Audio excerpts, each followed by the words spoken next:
This is part 2 of Major Sporting Events LO3 revision.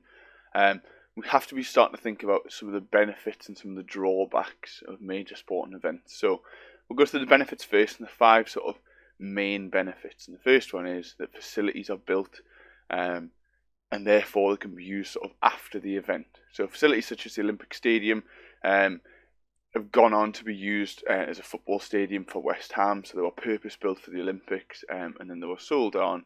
So they're now a brand new stadium for West Ham to use. Maintenance of these facilities comes at quite a large cost. So thinking about the Olympic Stadium, for example, that could cost millions of pounds a year just to sort of maintain it and keep it running. And you've got to give it some thought about actually how much use it's going to get as an athletic stadium. So sell it on, make us a little bit of money back, and then it can be used regularly as a football stadium, every other weekend, for example. The next one is infrastructure. So quite a big benefit of hosting a major sporting event. Improves transport links, for example. Train lines continue to be used well after sort of major sporting events. So they bring in a lot of transport links to allow people to move around within that country, to allow people to get to the major sporting event that country's hosting, and these are used for a long time after. This is also the case with sort of bus lanes, for example, cycle lanes, improved sort of road networks into the area, and they're used for years to come. So it's a long-lasting benefit of hosting a major sporting event. Next one is raising the status of the country. So major sporting events obviously are televised a lot, so events such as the Olympics, if they're hosted well, it provides this shop window effect. You always get a mark in an exam for saying the shop window effect. And that means that people are looking in at your country, that are in this sort of metaphorical shop window, and if it's ran very well and if it looks very nice in the different areas that are being used in the Olympics, it's not just London. Although it is the London 2012 Olympics, different cities like Newcastle were used as a football venue in the Olympics, and it shows you different areas of the country.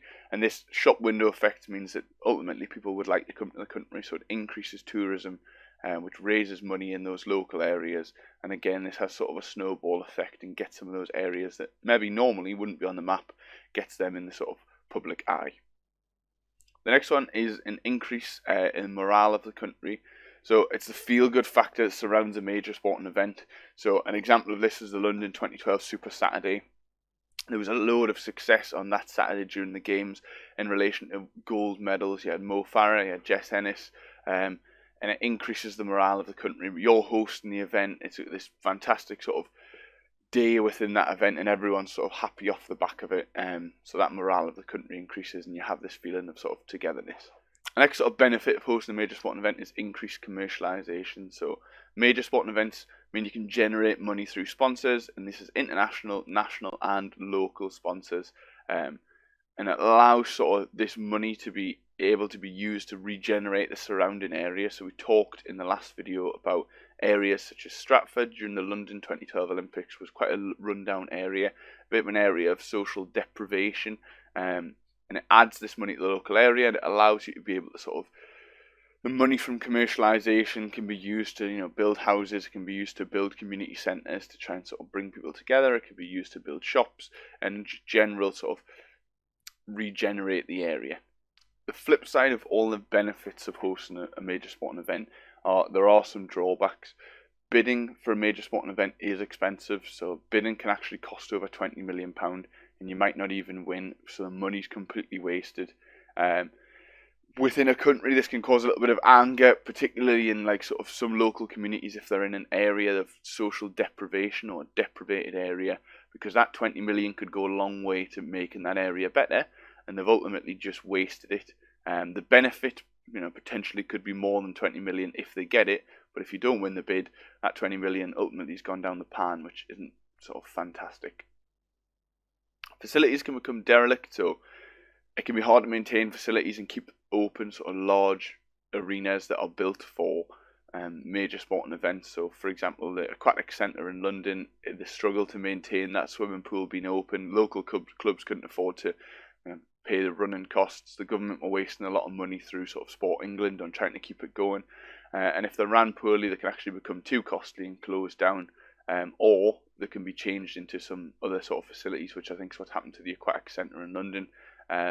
and it causes the local area to look run down. So if you look at the Beijing, I think it was 2008 Olympics, some of the major sort of structures that were built and stadiums that were built for those Olympics are run down, completely derelict, and are covered in sort of weeds and moss and crumbling concrete, which makes the area look run down, and obviously it's a massive waste of money in the long run.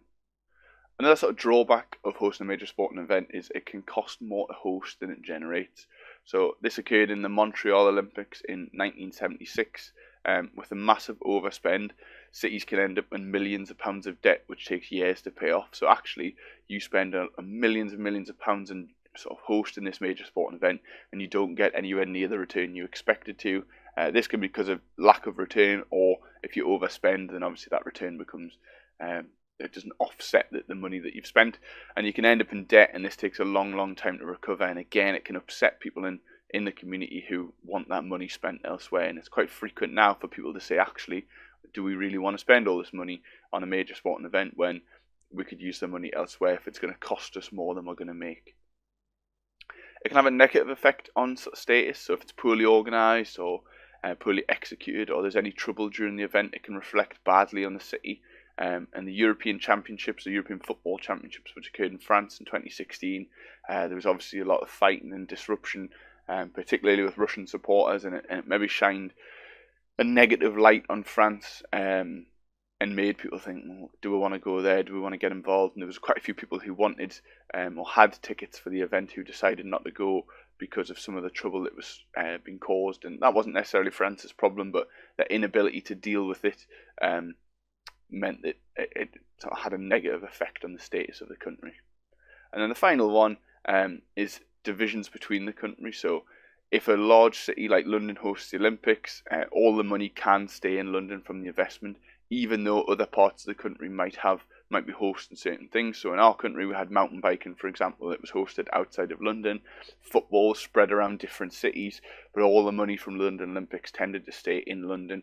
And that can cause some sort of division between the countries, just purely based on the fact that people feel like it's unfair, the distribution of money that's generated from these major sporting events. The final thing I'd like you to do now is pause the video, have a look through these questions, and try and answer them. If you are struggling with anything, go back through the videos, try and find the answer, and then pause it again, and then try and sort of relay that information into an exam question. The best way to revise is try and recall information, see what you can remember, go back, fill those gaps, and then try again. So I've left 6 questions in here for you, all from past exam papers. So after watching the video, sort of pause it, give them a go, see how you get on.